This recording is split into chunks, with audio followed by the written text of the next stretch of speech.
are gathered here today for yet another episode of the WrapChat. You always take me off guard when you do that.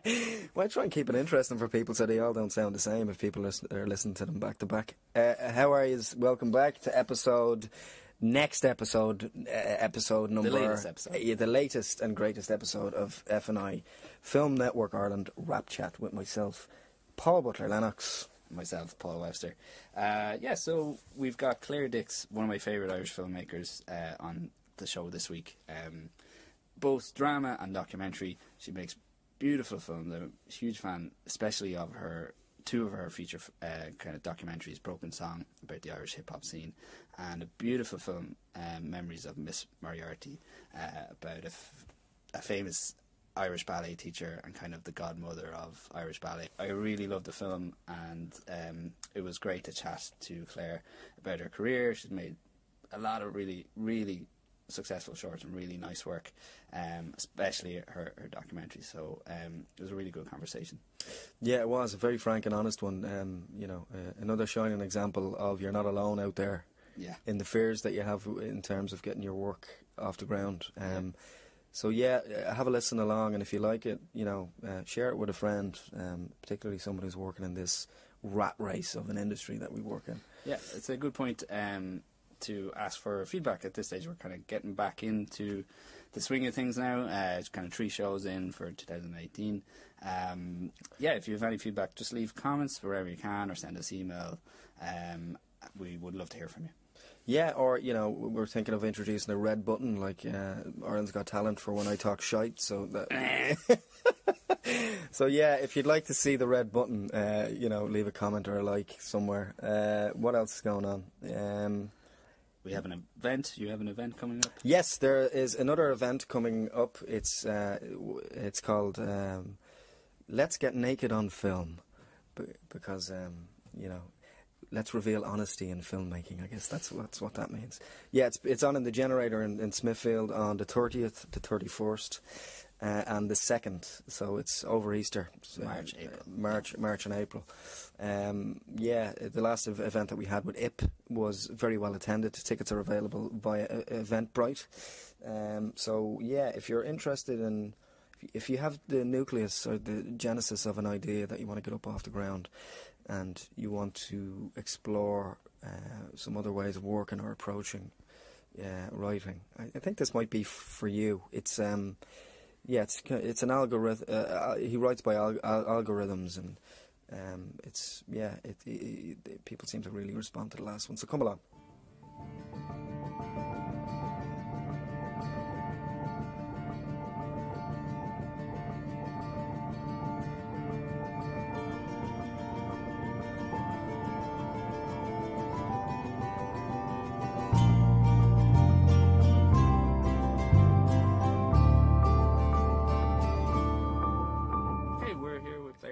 In DBS. Thanks very much for inviting us. Oh, thank you. We'll just kick off talking about how you got into film, and kind of like, was it always a childhood dream, or how film got into you? That's the way it goes. No, it wasn't a childhood dream, actually. I wanted to be a ballerina. Really? So it's in a very different direction. But it came full circle, so we'll get to that. Yes, exactly. Yeah. Well, no, I was always writing stories. So from when I was really, really small, I was just making up stories. So I was always, I think, a storyteller. And writing was always something that I did and loved. And I just think it didn't really occur to me that I maybe could make films. I don't know. Then I went to college, and I tried to find a course where there was a creative writing element, and I found in DCU Communications had that, and script, but I didn't even think about script at the time, and it was only when I was in college I remember seeing Wim Wenders' Paris, Texas in first year, and I was like, oh my god, I hadn't really seen a film like that before, and it really sort of like spoke to me. And I just kind of thought, wow, this is, I mean, I loved all, like, the Goonies and, all, the Spielberg stuff. I always loved those films, and I love that idea of escapism and the magic of film, but I suppose it never, until I saw something like Paris, Texas, I didn't see a fit for something that maybe I could do. So once I saw that, I kind of went. And in college, I suppose I met people who wanted to make films and saw themselves as scriptwriters or future scriptwriters or directors, and that kind of opened up that sort of world to me. But really, until I went to college, I don't think I kind of saw it as something that was tangible and could actually happen. Yeah. And then what were the first steps, say, from college? Like, what were you studying in college? Communications. Okay, so there's kind of like it was like an arts degree with a practical element. So photography. So but I loved the photography element. I spent like all my time in the darkroom, basically, in college. And so even then, I wasn't even really. I mean, I was still writing and taking a lot of photographs, and it was kind of almost like then that became it kind of merged maybe into filmmaking eventually. But it was something that was a kind of a slow build, I think. Yeah. Cool. And so, what was your actual first, say, attempt at making a film or writing a film? I had this, because I had a lot of short stories and I kind of kept thinking about adapting, and it took me a while, I think, to kind of realise that's not always maybe the best approach as well, and maybe coming from a very sort of like from a writing background, even though my stories would have been quite visual and I always kind of saw them, again, the idea of structure, like mine were always very kind of rambly and like maybe a nice few scenes together, but the idea of structure, that took me a long time as well to grasp, and actually a lot of my films are still probably a bit rambly. So the first one that I wrote was a film that I made I did an MA in Sheffield Hallam, in the Northern Media School in Sheffield Hallam, and that was the first kind of short I actually made, and was a script that I'd written kind of years before, actually. It was about a kid with an imaginary friend, and it all goes wrong. And she actually sends the kid out in a boat out to sea, and it kills the imaginary friend off, and we actually put like a 7-year-old child in a dinghy and like sent her across the Atlantic. I know, when I think of it, I was like, oh my god. Well, we did have her attached to a rope, but like, but still. So that was the first one. Okay, cool. I still really like it though, even though it's like it didn't go anywhere. And I remember I sent it to a few festivals. I probably shouldn't, but I was so like, oh my god, it didn't get in anywhere. My life is over. Yes, and it's so shit. I'm so shit. It didn't and I sent it to one. I think I sent it to one festival, and it didn't get in. And then I was like, that's it. It's over. I don't understand. Well, it was more like, they've confirmed everything I thought about myself, that I'm so bad at everything, But then that took me a long time as well to realise that that's a whole other kettle of fish, the whole festival thing. But it's more strategic and it has a lot of time, because we had some festival programmers from the Flower recently. I heard that one. That was great. It was a really, really good podcast. So it's, there's no magic formula to get in. Good or bad movies necessarily don't always get in. So I think that's a lesson for everybody to learn, is that I mean, if Ben Wheatley can make YouTube videos and go on and do some of the work that he's doing, I mean, it's a good lesson for all of us, just to keep plugging away and find your own voice. Yeah. And say, when did you get over that? Like, was it your next film that you can oh no, actually I can't do this? It was then I made like, in a way, it's funny thinking back, why did I keep going? Because I didn't really have a lot of confidence, and I still really don't with a lot of my work. I'm kind of like, and I'm sure most people are like that if you really look, really question them. But I suppose it was just something that I just was compelled to keep doing, and I applied to the Film Base Award, and got shortlisted. And was that Free Chips Forever? Free Chips Forever. Cool. Yeah, and I was working with a producer who's Canadian, who's left the country now, actually, and she actually was really great with. She was kind of saying, I think she had a lot of experience. She worked in the Toronto Film Festival and different film festivals, and she was saying, oh look, just because you don't get in somewhere doesn't mean it's crap. You just really need to keep going and just keep making work, and really just do it for yourself, kind of, in a way. And and luckily Free Chips actually did quite well, so that was a bit of a confidence boost. I think you need that every so often. I know you could say, oh, just keep going, but you do need someone else to kind of say, oh, I like that. Because it's very hard to keep going, and no one's seeing it, and no one likes it, and you're not, and even the awards thing, everyone says it doesn't really matter, but I think it kind of, after a while, it is nice to win something, Gives you that boost. It does, that you need. Exactly. I always think of it like you just need a top up every once. Every once in a while. Exactly. Because otherwise, it's just kind of, you will start questioning, why am I doing this kind of thing? Yeah. And it doesn't take much. Since you brought that up, why are we doing this podcast? Existential podcast number 1. That's kind of part of it, And the more interviews we do, the more we realise that everyone kind of goes through that. Yeah. ways, you know. Yeah. Yeah, it's called self-loathing. And we all have it. Yeah. So from there then, often with first shorts, sometimes they do well, but often it's still a big slog kind of after that. You kind of think, okay, I have a short out there, and you think, okay, things are going to start happening. What was the next kind of Did things start happening? Yeah, after that. Well, yeah, I did. I got to make something then with the film. So then I remember going to this talk before I made Free Chips, and it was with I think it was Alan Fitzpatrick in Film Base. It was someone from the from the Arts Council. Someone from the Arts Council. Some bureaucrat. No, sorry, there was another guy there, and I just can't remember his name, and I haven't seen him since. I don't know who that was. And then there was Film Board there as well, and they kind of had this. It was really helpful actually, and it was kind of aimed at like entry level filmmakers, and they're kind of saying, they were kind of talking about how, you need to sort of look at the different strands of funding, and you mightn't be eligible to go for maybe the signatures type, if you haven't made anything before. And they were kind of talking about the stepping stones and to maybe look at it like that. And that was actually really helpful. Yeah. So then I kind of thought, well, I've made a kind of an entry level maybe film, and so I kind of go for the Film Board stuff now. So at the time they had this shorts scheme, and it was like 2 to 5 minutes long. Yeah. And they themed them. Yeah. So I applied for that and got it, and I made Downpour through that, and that actually did really well actually. And I think as well because it was only like 3 minutes long or something, so it was really easy to program that as well, So that was great because that definitely felt like, okay, things are kind of moving. I mean, there was a couple of years obviously in the middle, but it definitely felt like this is kind of going somewhere. And I did make a signatures then after that, which didn't really to go anywhere, Okay. But that was my fault. I can really look back at it now and see a lot of things I did wrong. Okay. And also what I found with making something there was a lot of money for those signatures, and in a way sometimes that might bring its own kind of issues pressure to justify a budget where you maybe not even need it in some cases. Kind of. Because those signatures, it was at the time, I think, was it 60 or 70? I think they were about 70. Yeah. It was a lot for a short. I know. People are making features for that. I know. Well, yeah. We might just go back to Downpour because I just watched it recently and I really liked it. And just to explain, because it is kind of a concept short. Yeah. And I've seen so many where they just don't work. But this one worked. They're just an idea, but they don't really go beyond. But maybe just to get an idea of how you actually made that a success and that.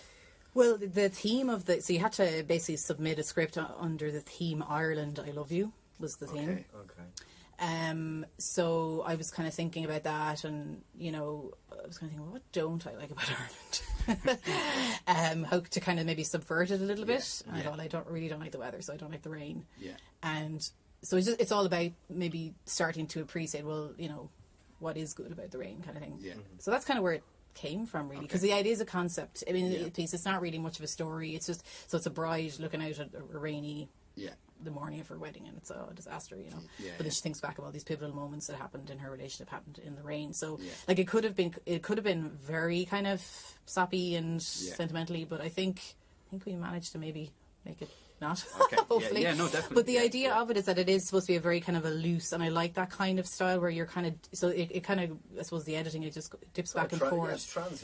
Yeah, it's transient. And kind of a bit not trippy, but kind of maybe just, it kind of goes between lots of different memories, and it's kind of almost when she's at the bus stop, when she meets her future sort of partner, it's almost like she's thinking about something that happens in the future kind of thing. That was the idea, is that it's all kind of, because in your memory, and I like working the idea of memory a lot into films and how things get jumbled up, and I think that's the idea of Downpour, is that it is kind of like how everything just becomes kind of one timeline, so that was the idea of it. And it works. It's really and because it's short, I suppose, as well, it's only a couple of minutes long, so if you hate it, it'll be it's over.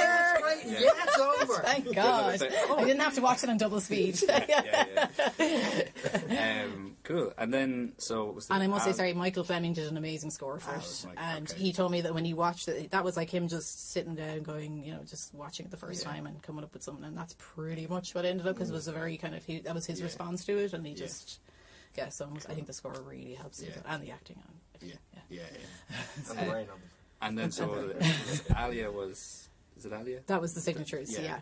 And so what were the kind of lessons that you learned, say, going into your next films from that?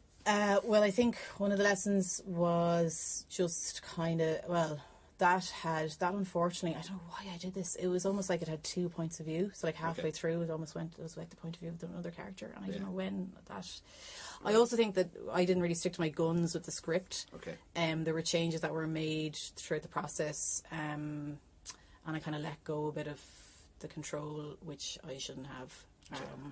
So it just lost its way a bit. Okay. Like Piers McGrail shot it. He's an amazing DOP. Yeah. It looks stunning. Yeah. We also worked with the main actor was a non-actor, and I knew her from. It's about an Afghani family, and I'd made a documentary about an Afghani family that live in Balbriggan. I worked a lot with Dublin Community Television over the years. Yeah.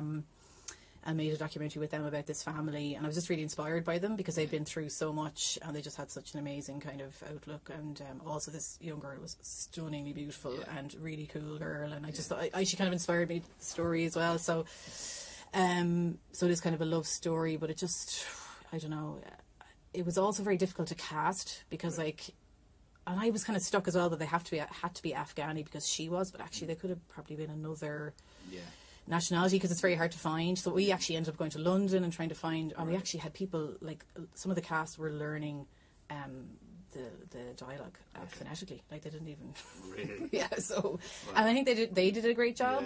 But there was just loads of small things and it's amazing, like one little small thing can just make the whole thing not work for some reason, but there are lots of things about it that do work, but I just think overall I did learn an awful lot about what not to do, I think. Okay, cool. And was the next step, say, after that, real art and Broken Song? Then, Broken Song. So, again, because I've been working with DCTV a lot, I made another programme, a series about community arts in Dublin. Yeah. And met a guy called Dean Scurry, who did work in, I think it was in the Reco Centre in Ballymun, but also in the... He's brilliant. Yeah, he is such an inspirational guy, and... really we couldn't have made Broken Song without him, actually, because we met what happened was, we met G.I. and Costello while we were filming kind of some of the work that he does out there, and we were met in a room in the Reco Centre, and they just kind of rapped a cappella, and the hairs in the back of my neck stood up. I was like, oh my god, there's just something. And I knew nothing about the rap scene in Ireland. I still don't. You know, it wouldn't have been, it's not that I didn't like it, but it just wouldn't have been something I'd been, looking for, and no, they just had something, those two guys, and because Dean has such a big personality as well, I think I just felt like there's definitely something that we can do here. So it took about 2 years of kind of meeting and talking about the idea, and because I've been doing a lot of work with DCTV, I was really interested in the idea of socially engaged arts practice, where the people who are in the film, I suppose, have a say about, especially with a documentary, that you're not just kind of, right, I'm kind of coming in here now and this is what my vision, and that they really do have a say about. So we spoke a lot, especially with Costello. James Costello, sorry, he was very involved in the making of it as well, and we would have put treatments past him, and what did he think about different scenes, and it kind of just grew. It was, yeah. Now, when it came down to, obviously, the edit, then it was me with an editor, because it's just, so we didn't, so I suppose I can't say it's a community arts project in that sense. It's just that I suppose it kind of, I took some of the things I had learned from that practice. The spirit of it. Yeah, exactly, but it is, I can't say it is that kind of, in the end, because it's not. But it was, that influenced our approach, I think, And just to talk a bit about the real art scheme for people who might not know, because I think that it'll come around again. Every year. I think it's towards the end of the year. Yeah. And it's kind of art films about any kind of art form. Yeah. Right? That's kind of the pitch. So how did you approach the pitch for it? So we basically, from the outset, I knew, I didn't know enough about that musical scene to kind of really make a film about, I think, the music in itself, right? So I kind of thought, well, what inspires me is their lyrics and the poetry, and the fact that they're like poets, right? And they would call themselves James is calling himself like the high priests of rap and all this. So I kind of thought there was this amazing kind of exaggeration of what was happening, and an amazing self-confidence in what they were doing as well, which was really inspiring, and how they were using their art to help younger kids in the area, and like young guys would come up to them just on the street and just, hey, listen to this, and they just start, you know, rapping, and that was amazing as well. It was like really like happening right in front of your eyes every day. We were walking around to them, and like Dean walking around Ballymun with Dean was like, hey Dean, you know, everyone was everyone knew him, and there was such a positive feel around them that I wanted the film to be a positive experience as well. But we did want but I did see them as like they are artists, and they're outsider artists, so that's kind of how we pitch them, as outsider artists, and that what they were doing was not just making art, but they were actually healing, you know, and they would say that themselves, that their art saved their lives, you know, that it shone a light into the darkness. So what we use, and a lot of the sort of symbolism in the film came from talking to James and GI as well, and a lot of the other guys, and they did speak about light and dark a lot, so we kind of used that in the film as a huge metaphor, actually. You know, and James at the end talks about that. He says about light shining into the darkest of places around the world, and like he's been through a lot in his life, and most of the other guys in it have as well. So yeah, I think that was, and then we met Willa, because we knew we wanted to focus on like James and Costello first, but then have a younger kid that they were working with as another story. But when we met Willa, he just has this amazing voice, like it was just stunning, and he just became a huge part of the film. And we only met him about, I'd say, maybe 2 weeks before we started filming, actually, because we had other people that we did film who never actually made it into it. But he just that story took off, you know. That was amazing. Because something I wanted to ask, especially in your documentary work, there's a lot of, like, I just see them as like great visual ideas, kind of just like filled to the brim. So I was with kind of great just like shots, but just as I said, kind of ideas. I was just wondering how you approach the visual style when you're going in to make a film. Well, with Broken Song, with all the documentaries, it kind of had to come from the main character, and that would influence, I think, how then I was gonna, with the DOP, visualize it. And after, I mean, as I said, we were like 2 years meeting up with the lads before we actually ever started filming, and a big part of it, I felt like it had to kind of had to be representational of who they are and their music, and they like they're constantly stoned as well. Well, they were so easy to work so with, that was and I was pregnant, so I was basically like this for the entire with a scarf over my face. But that was actually great, because it was like, that was, and a lot of what they spoke about was so poetic, and it was their lyrics are so visual, and so I wanted the visuals when you're watching the film almost to feel as a bit stonery, like there is a bit of a kind of a meandering vibe to it, and you know, so that was a big part. Like, I remember one of the things I really wanted to do, which actually never really did, but I remember James talking about how the first time he ever heard any rap or hip hop, he just lay back in his bed and he put on these headphones and he just felt like he left the room. And it was this idea of kind of floating and flying and leaving yourself, and you know, this idea of poetry bringing you somewhere else. So I suppose that was why it was in black and white as well, because we did want to kind of film it through a bit more of a poetic lens. Obviously, if it was filmed in colour because it's digital, but then we just did that in the green. So we always had the option, if we said, oh no, this isn't working, to go with colour, but I always saw it in black and white. And I've been asked that, I'm like, why is it in black and white? And I just, from the very beginning, just saw it in black and white. I was like, we're just going to go with that. And I think with the visual stuff, it's just, sometimes things just come to you, and it's like, right, I'm just going to follow that and go with it. And I must say, like like Richard Kendrick, Narian Van Male, and Dom Pontillo. The 3 guys shooting, and they all did like stunning work, and were very, you know, I'm really a collaborator, and they were a huge influence on a lot of like how we shot it, and we discussed it a lot, especially with Richard, discussed a lot about how we would film it, and Narian as well. So, you know, they were very influential in the visuals as well. You can see that. Just it feels kind of collaborative, but it works. And then my favourite film of yours, I think, is the Memories of Miss Moriarty. Oh, right, cool. Yeah, I love it. All right, thanks. Because again, kind of just I thought it was kind of amazing to see the amount of work. It felt like there was a lot of. There was. You had a lot. How did you from the start know it was going to be so much work, or did it just? Does anyone ever know it's going to be so much work from the start? It's just because I think there's so many people. There's such a big story. It's a huge. And I must say, Roisin Garrity produced it. Was like we worked together on that. That was like she was there from the very beginning to the very still, you know, the producer. Yeah.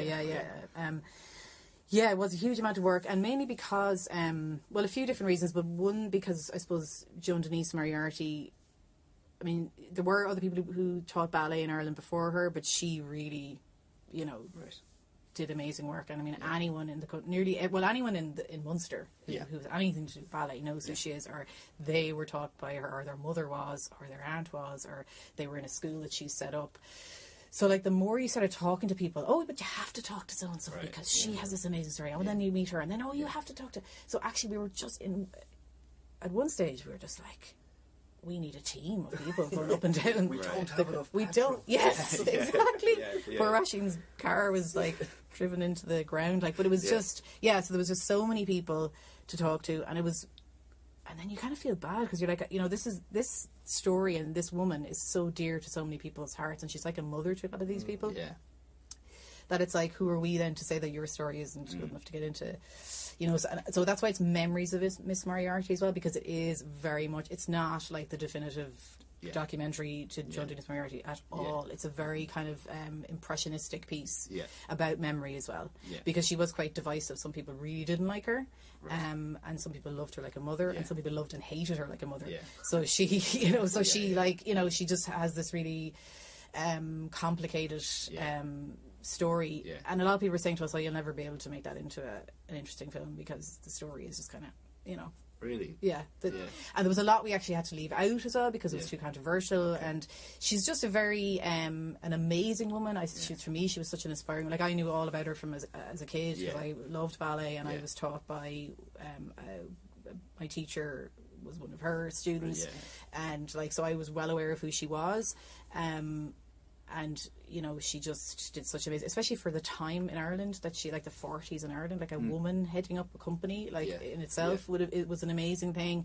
The church, like, denounced her, like priests were denouncing from the pulpit because women were showing their legs on stage, you know, so sinful. So, like, there was, but she kept going, like, she just kept going through it all, like, no money, she had nothing, people were, I'd say, just giving her money for, and she let a lot of people as well, apparently, and this is something I regret because we never got this. We heard that there was a lot of kids in Cork City who couldn't afford to go to her classes, but she just let them go for free.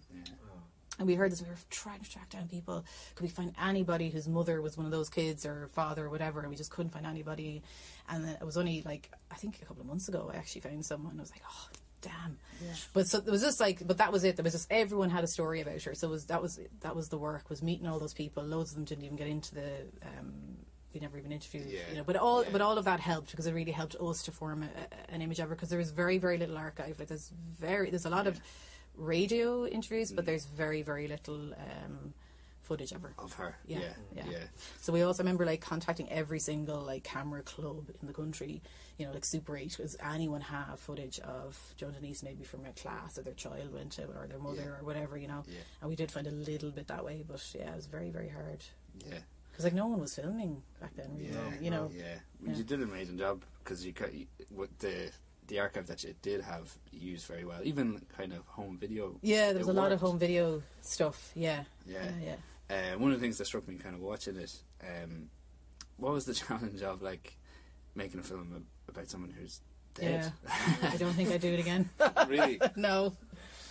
Yeah, what would I ask her? Honestly, it must pop up constantly. Oh, I'd like to ask her this. God, She's not around. I was kind of afraid of it. I was almost thinking, God, like, I was sometimes going, God, would she hate this, the fact that I'm doing this? Like, you know, like, is it even right to make a film about someone after they're dead? And because I was just thinking about her so much as well, I just kind of felt, God, is this the wrong thing to do? Anyway, but and I did ask if you. But it was the right thing to do, clearly. Well, hopefully, it's done now. Well, I never would have heard of her only for it, do you know? So okay, well, there you go. You know, you made me feel better. Well, so I think if you give an accurate or a fair account of somebody's life, or, you know, where they're. But can you even do that? You know, and also this kind of a film was so kind of like, we were really trying to get to kind of an essence of her, or you know, and like, who are we even to try and do that? So I suppose that's kind of why we talked to so many people, because we were like, if all of these people's voices who knew her are heard, then hopefully within that there's some kind of a picture of her as being drawn. You know? You get that sense of respect there for that, you know. It didn't feel exploitative or anything like that. It felt like, because you put so much work into getting all these voices, and I really like the way you didn't use too much kind of talking heads, and say there's a kind of a thing that you use where people are kind of dancing in their own home, not dance, but kind of doing some stretching of the techniques. and moving, yeah. Did you have that in your head, or did that kind of come organically? Or No, I had that in my head, and it was kind of funny. I asked, would you mind dancing in your kitchen? So, well, the idea with that was that because she gave the gift of dance to so many people who would never have experienced it, especially ballet, because obviously it was Irish dancing, but like there's not the same amount of movement in Irish dancing that there is in ballet. And the idea, I suppose, we had was that if you're a dancer, then you know that all that you've learned will never leave your body, and that knowledge will be in your body, in the muscles, you know. So that even an older woman like Monica Gavin, who actually passed away shortly after the film was made, in her kitchen, you know, that she can still move, and she's still graceful because it's still there, and that Joan Denise gave, exactly, and that Joan Denise gave her that gift. So that was kind of the idea. So some people were into it and some people weren't. Not everyone wanted to do it, but a lot of the people who were, especially the amateur dancers, because she had two companies, she had an amateur and a professional, and the amateur dancers were kind of almost like her family, and they spoke about her kind of like a mother, and they were the ones who were really keen to do, not keen, but they were happy to do it, and you know, so that was we did want to do that, and the length, I think with real art you kind of have a good bit of freedom there with the length. So, was that so the version I watched, is that the only version? No, that's the TV version. I think that's because I think it's actually better. Okay. Yeah. Really? So there's a feature like kind of 70 minutes, is it? Or how long was the TV one? I can't even remember. It's under an hour. So under an hour. Yeah. I think it's better that length. Yeah, it worked really well for me. Yeah. And also with the I think, what did we take out? It's not that much different. Like it's just maybe a little bit longer. Okay. There's nothing. No, there's not really much of a major difference, I don't think. Okay, cool. You don't mean to race through all your films. No, go ahead. What else?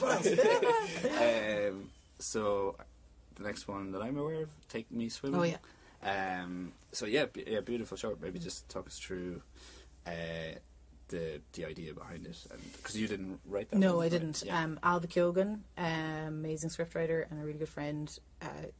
She sent me a treatment for it, and she was like, "Would you like to do a short?" And I kind of went, "Oh God, I don't know if I want to." I mean, I love shorts, but they're just so much work, and I really felt at this point I kind of need to be trying to sort of move on a little bit. But I just thought, God, if Alva's written it, I kind of have to do it. And then I read the treatment, and I was like, "Oh, this is absolutely beautiful." And then when she wrote the script, even more beautiful, I was like, "Yeah, I have to do it." It was just such a lovely. She's just such an amazing writer, so.